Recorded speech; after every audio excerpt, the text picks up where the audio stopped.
Hi, I'm John David Ware, producer of the film Final Frequency. I'm here today in New York City at the New Yorker Hotel. The hotel opened in 1930, right after the stock market crash of 1929. Now there's nearly 100 years of history, including one Nikola Tesla, one of the most famous scientists in the world. He lived and died here, and we're going to examine the impact that Tesla made on the hotel and on the world.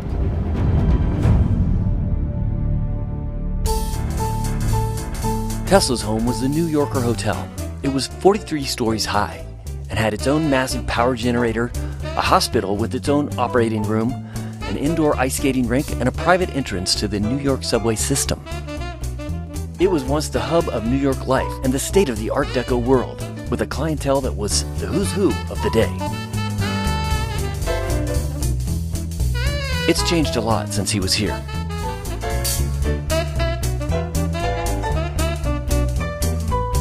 Manufacturers Trust Bank is now the Butcher and Banker Steakhouse, featuring a large safe manufactured by Shaw Walker Company. Remnants of the old infrastructure are still visible. There's a feel to this room. The buzz of the equipment, everything that was here is still here, and Nikola Tesla was for sure in this room. Take a look.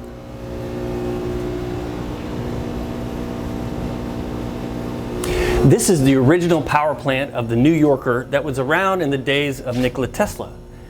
It's pretty dangerous, and this lever here is how you pull the switch to engage the power. So now the electricity is flowing. This is how you disengage. It was decommissioned because it's very dangerous, because if you touch the wrong part of this, you're dead. But really, who was Nikola Tesla? He was a Croatian-born ethnic Serb immigrant genius scientist who spoke 8 languages. He was prone to hallucinations and mental breakdowns, had a photographic memory, battled corporate titans like Thomas Edison and J.P. Morgan. He invented the alternating current system, the AC induction motor, wireless communication, radio, though he shares some of the credit with Marconi, X-rays, wireless remote control, neon lights, hydroelectric energy collection, cryogenic engineering, transistors, radio astronomy, resonant frequency science, and earthquake-producing machines. He rarely slept, claiming to need only 2 hours a night. My brain is only a receiver.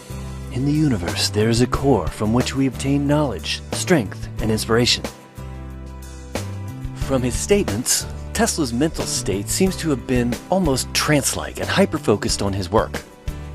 Nikola Tesla said he could visualize machines. He claimed that by using this visual thinking process, he could change and operate the device in his mind. Invariably, the experiment comes out exactly as I planned it, he said.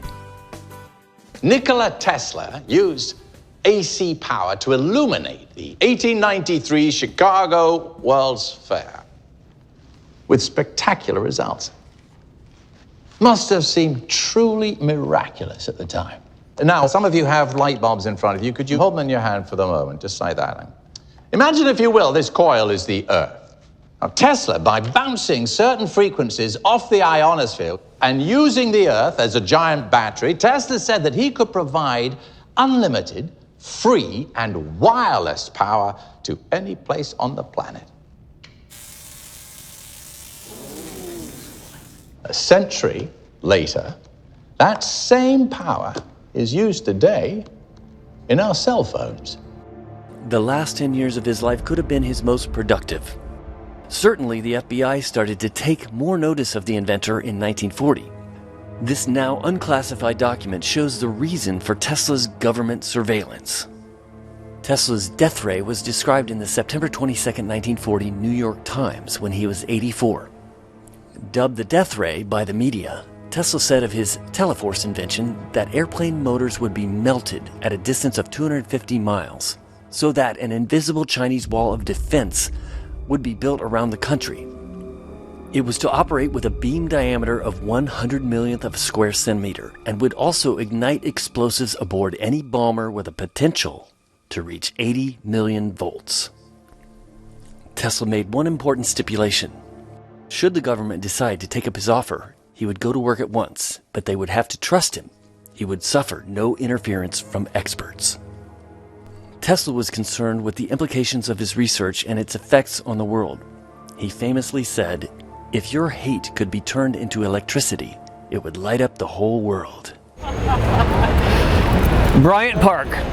This is where Tesla came to escape the weight of the world. Weight from JP Morgan and financial squabbles, weight from Thomas Edison and fights over patents and all these things, and weight especially from what his inventions could possibly do to an unwitting world. They were defensive weapons in his mind, but defensive can be offensive depending on who's doing the shooting. So being here, feeding the pigeons, he unwound and communed with a non-judgmental animal, a pigeon. There's certainly a lot of pigeons around, that's for sure. Upon the death of Nikola Tesla, the FBI detailed the visit of the reconnaissance party, which included Tesla's nephew, Sava Kasanovic. He was a former Yugoslavian government official claiming to be a current representative of Czechoslovakia, Poland, and Greece. The memo states, inquiry develops that Tesla died Jan 8th rather than Thursday, January 7th, as essay stated in reference teletype. Sava Kasanovic, George Clark, and Kenneth Sweezy, a journalist, friend, and confidant of Tesla, visited Tesla's hotel with a representative of Shaw Walker Company in order to open the safe. Kasanovic and the others made the search of the safe in the presence of 3 assistant managers of the Hotel New Yorker, as well as representatives of the Yugoslavian consulate, identities of the latter not yet known. After the safe was opened, Sweezy took from the safe a book containing the testimonials sent to Tesla on the occasion of his 75th birthday. Could Tesla confidant Sweezy have smuggled something out in the book of birthday testimonials? We may never know, but the story is in need of further exploration. The last official word from the FBI came from one John G. Trump, uncle to the former U.S. President Donald J. Trump, whom they tapped to assess Tesla's effects. Trump was a professor and well-known electrical engineer serving as a technical aide to the National Defense Research Committee. After a 3-day investigation, Trump's report concluded that there was nothing to constitute a national hazard, stating, Tesla's thoughts and efforts during at least the past 15 years were primarily of a speculative, philosophical, and somewhat promotional character, often concerned with the production and wireless transmission of power, but did not include new, sound, workable principles or methods for realizing such results. Tesla's home was truly in the laboratory. But as we have learned, the lab could be anywhere he could exercise his mind. People were distractions to Tesla, and he may well have failed to notice the strange new figures moving in on the 33rd floor. FBI agents were reportedly much closer than family during Tesla's 10-year stay at the Hotel New Yorker. He undoubtedly would retire to his room.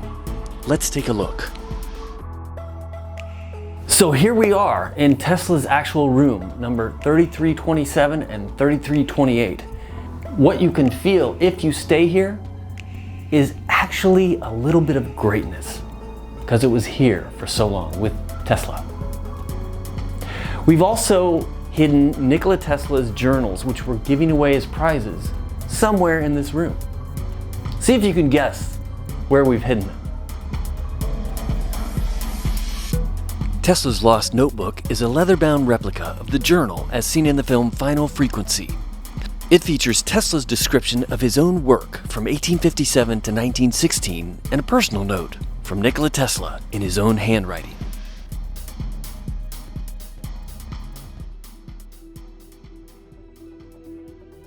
Was there a secret notebook? Yes, absolutely.